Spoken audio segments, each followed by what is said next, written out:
Minsan buhay magkakambing. Kung minsan ang buhay nating magkakambing, minsan mahirap, pero minsan masaya naman.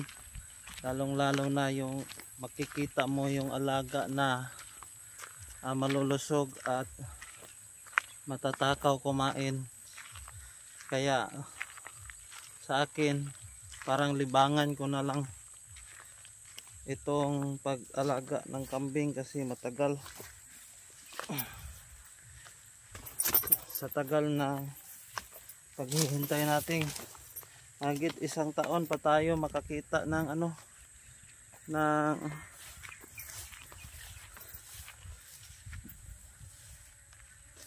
ng anak. Hindi basta-basta ang pag-aalaga. Kaya minsan sasabihin ko, isang libangan ko na lang itong pag-aalaga ng kambing.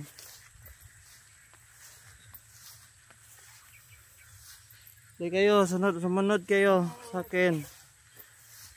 Ang kagandahan sa mga alaga ko ay mababait. Okay, aray. Kaya dito kami sa pilapil ng palayan. Nasa gitna kami ng palayan. Dito kami dumadaan dahil papunta kami doon sa kabila.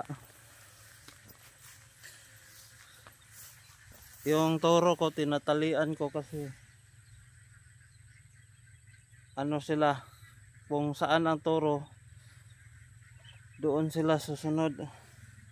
Minsan naman ang toro ko ay palakad ng palakad, walang destinasyon, kung saan pupunta, kung saan makarating. Kaya minsan baka makapinsala sila ng tanim, kaya tinalian ko siya. Pero siya lang, yung toro lang ang tinalian ko. Yung iba hindi na, kasi hindi naman sila lalayo sa toro. Minsan ganito ang buhay, para kang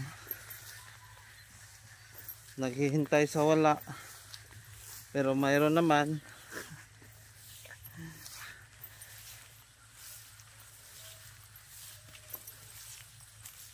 Pero medyo makatulong naman yung alaga natin, kasi pag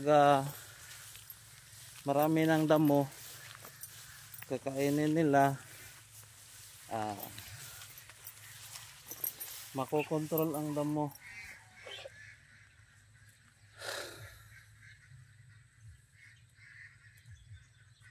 Gusto nila yung damo sa palay, yung damo na parang palay nga, anong pangalan yan?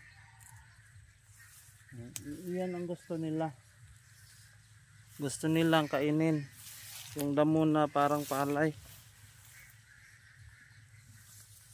Di kayo, dito tayo.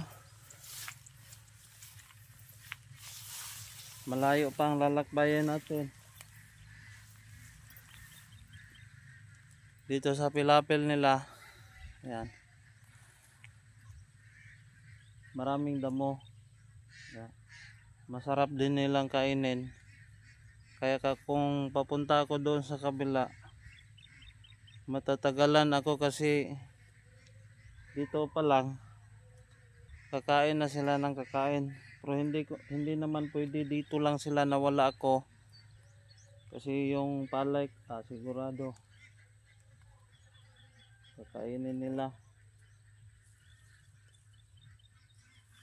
Dapat kung ilalagay ko sila dito, kailangan nandito ako. Kaya ganito ang buhay kambing.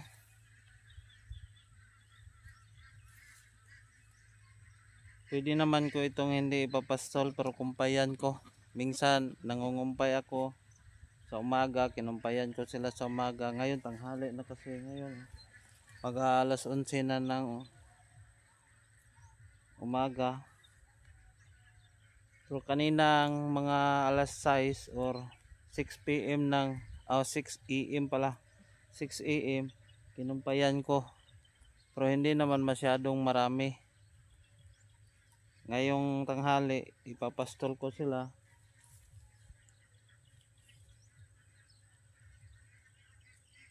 Para naman masanay sila sa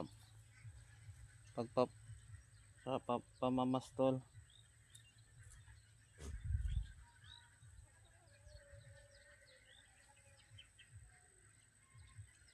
Kaya yan lang po ang aking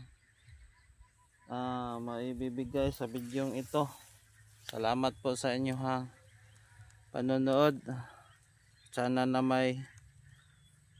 baka pwede pong makahingi ng like ninyo.